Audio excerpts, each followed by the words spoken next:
Reform বলতে আমরা তাহলে কি করতে চাচ্ছি? আমরা 600 আসনের কথা বলছি, 600 প্রার্থীর কথা বলছি।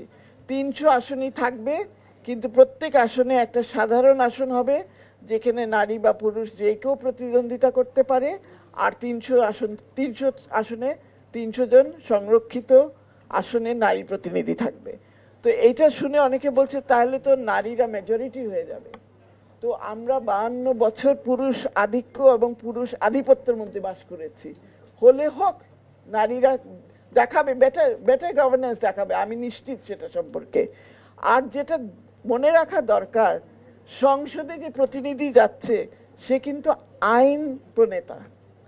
তার কিন্তু কনস্টিটিউয়েন্সিতে টিউবওয়েল হলো না, মসজিদ হলো না, মাদ্রাসা হলো না, স্কুল হলো, এগুলো তার ব্যাপার না।